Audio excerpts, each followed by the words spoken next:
السلام علیکم ورحمت الله وبرکاتو. ګرانو کتونکو، خدای دې وکړي چې تاسې به جوړ او روغ یاست. زما نوم عبدالرحمن تخلص مې رحماني د کندهار ولایت اوسېدونکی یم او ډېر وخت مې دا کوشش و چې زه وتوانېږم د هغو پښتانه ورونو، خصوصا د کندهار د زلمیو او په مجموع کې پښتانه ورونه و دوی ته زه دا کوشش وکم چې د کمپیوټر بعضې پروګرامونه چې هغه په روزمره ژوند کې باید هر محصل، هر معلم، هر استاز او دغه رقم هر زده کوونکی باید هغه سره پوره بلدتیا او اشنایي ولري. نو د ډېر وخت راهیسې مې دا ارمان و چې په پښتو باندې یو داسې سلسله را شروع کړم چې هغه به هم پښتو ته خدمت وي او ترڅنګ یې زموږ ټولنه مخ د سواد پر خوا ولاړه شي.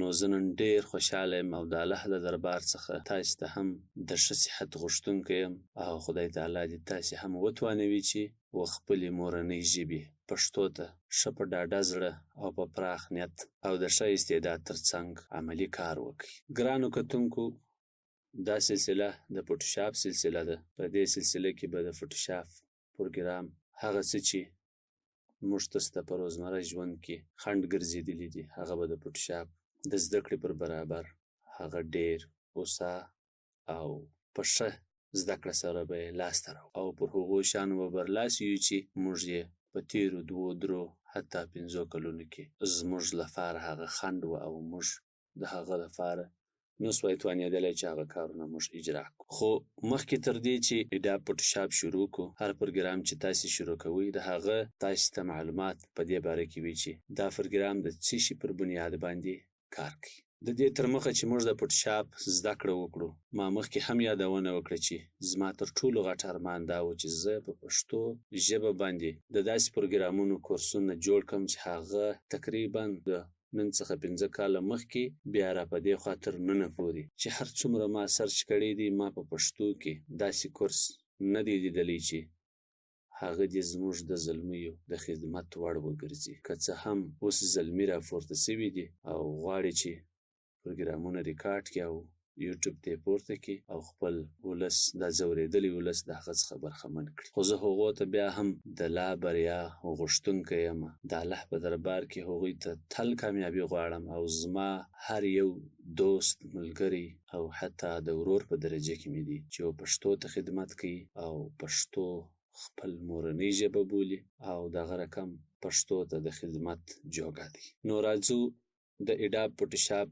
زده کړه د هغه تر مخه د اډاب فوټوشاپ تعریف او د تاریخچه یې وایو. د اډاب فوټوشاپ تاریخچه داسې ده چې په 1987 کال کې 2 امریکایي ورونو چې یو یې توماس او بل یې جوهن نومېدل فوټوشاپ جوړ کړ، چې توماس دې ته د ایمیج فرو نوم ورکړ. خو حال دا چې په هغه عصر کې یو بل کس هم توانېدلی و چې د عکسو جوړولو پروګرام یې جوړ کړی و چې پر هغه باندې هم د ایمیج فرو نوم ایښی. نو دا دوهم نوم د ایمیج فرو پر فوټوشاپ باندې کښېښول سو کله چې دوی فکر وکړ چې دا مخکې هم په دغه عصر کې دا پروګرام تېر سوی وي، نو یې د دې نوم فوټوشاپ کښېښو. یعنې د اول ځل لپاره دا په ایمیج فرو باندې او وروسته له هغه څخه په فوټوشاپ باندې ونومول سو. د دې 2 امریکایي ورونو څخه یو چې جوهن نومیږي، دی هلته په امریکا کې داخل په سفر تللی و چې هلته یو فستیوال و.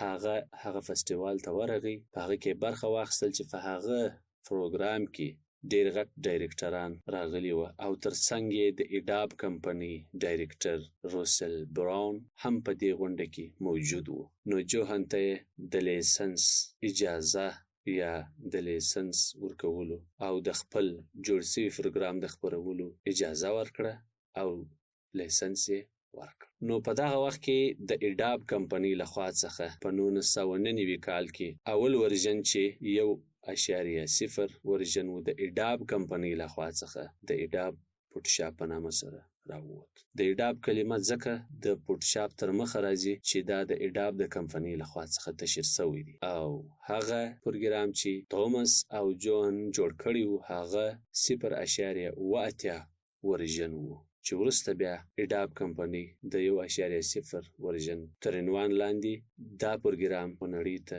تشهیر کړ. د دې پروګرام ډاونلوډول ډیر اسانه دي. د اډاب سایت ته ورسئ په نیټ کې www.edab.com ولیکئ. د اډاب صفحه به درته راخلاصه شي چې دا د اډاب کمپنۍ صفحه ده او د اډاب اړوند هر پروګرام چې ستاسې په کار وي، که هغه السټریټر وي، که فوټوشاپ وي، که پریمیر وي، که انډیزاین وي، تاسې کولی شئ چې هغه هم د پیسو په شکل راواړوئ او هم د فری په شکل سره، یعنی مفت په شکل سره. فری ورژن یې هم تاسې هلته ترلاسه کولی شئ. د اډاب کمپنۍ د 1.0 څخه نیولې داسې سلسله پر سلسله تر 6.0 پورې، یعنی تر 6م ورژنه پورې اډاب فوټوشاپ هر کال جوړېدی، خو په 2002 عیسوي کال کې 7.0 فوټوشاپ ډیر مشهور سو او د نړۍ وګوټ ګوټ ته ورسېدی او خلکو د دې څخه استفاده کول. او وروسته له هغه څخه د CS لفظ د اډاب فوټوشاپ ومخته کښېښول سو چې 8.0 ورژن و او د اکتوبر په میاشت کې په 2003 کې تشهیر سو. دا CS سلسله تر هغه وخته دوام وکړ چې د CS6 پورې ورسېد چې هغه ورژن یې 14.0 وروسته له هغه څخه د CC په نامه سره ونوموي، یعنی اډاب فوټوشاپ CC، چې دا سلسله یې تر اوسه پورې جاري ده، خو د کال یادونه یې پکښې کېږي چې 2014 اډاب فوټوشاپ CC، 2015 او دغه رقم 2018.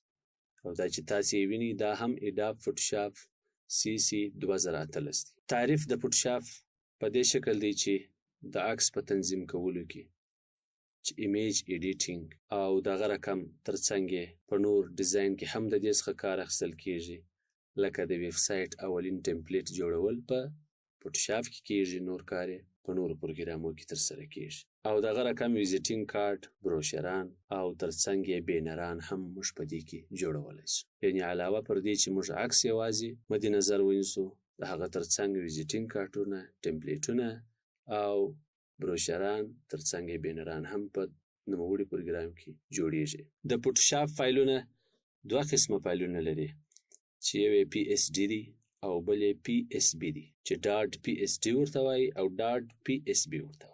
.PSD فایل چې دی هغه د فوټوشاپ ډاکومنټ فایل دی چې دی سیووي تاسې کله هغه په دغه د PS په شکل ډاکومنټ په شکل سیویږي. وخت کې چې تاسې بیرته ایډیټ پکښې کوئ، دا ستاسې پروجیکټ دی، هر وخت تاسې ایډیټ پکښې کولی شئ، چې د دې هغه اعظمي حد یې تر 10,000 پکسله پورې ټوله عرضه پورې موږ یو عکس پکښې ایډیټ کولی شو، چې خبره و ګیګا بایټس ته رسیږي. او دغه رقم د .PSB فایل چې دی هغه د فوټوشاپ بیګ په نامه سره یادیږي، چې هغه اعظمي حد یې تر 3 میلیونه پورې، تر 3 میلیونه پکسله پورې رسیږي، چې دا 4 ګیګا بایټس، 4 اگزابایټس، چې دا تر 4 اگزابایټه پورې د دې لیمیټیشن دی. او پاته سو د PSD هغه تر 2 GB پورې رسیږي.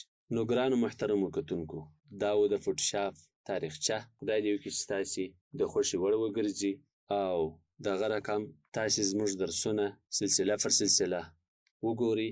تاسو کولی شئ چې په دې کورسو کې د فوټوشاپ زده کړه په هغه صورت کې چې تاسې ورسره نابلده یاست او هغه کسان چې ویلی یې هم وي فوټوشاپ، د هغو لپاره هم لازم دی چې زموږ ویډیو وګوري، تر څو زموږ په ویډیو کې یو کمانډ هم داسې وي چې هغه د ده څخه خدای نخواسته هیر سوی وي، یا یې په هغه وخت کې سر نه وي په ګرځولی، نو دا به د ده لپاره تکرار هم وي او هغه کمانډ به یې هم زده سوی وي. بله خبره دا چې د یو پروګرام تشریح کول حتمي او ضروري دا نه دي چې ټوله پروګرام موږ تشریح کړو. د خارجیانو یو رول دی چې 20ET رول ورته وایي. د 20ET کلمې مفهوم دا دی چې یو پروګرام تاسې 100% زده کړئ او تاسې به 80% کار به وکړئ. نو دلته ضرور دا نه ده چې موږ ټوله پروګرام تشریح کړو، یوازې هغه څه چې زموږ په روزمره ژوند کې زموږ خنډ ګرځي او هغه کار موږ نسو کولی او زموږ په روزمره ژوند کې هغه موږ د هغه سره سروکار لرو چې باید زده یې کړو، هغه څه موږ تاسې په فوټوشاپ کې وایو. خو بیا هم تر ډېره حده موږ کوشش کوو چې داسې ځای پرې نه ږدو چې هغه ستاسې د نیوکې یا انتقاد لامل وګرځي. نو خدای دې وکړي چې په دې تاریخچه او د فوټوشاپ په مفهوم مو سر خلاص شوی وي. نو د اولي ویډیو په انتظار اوسیږئ، زموږ سره اوسیږئ تر څو زموږ ویډیووي تر تاسې پورې در ورسیږي او زموږ چینل د سره سبسکرایب کړئ. دغه رقم د بیل تڼۍ کښېکاږئ. د بیل د تڼۍ مفهوم دا دی چې موږ هر کله خپل چینل ته چې نوې ویډیو اپلوډوو هغه ستاسې مخ ته راځي، تاسې به د هغه څخه برخمن کیږئ او دا سلسله به جاري وي تر 80 ویډیو پورې.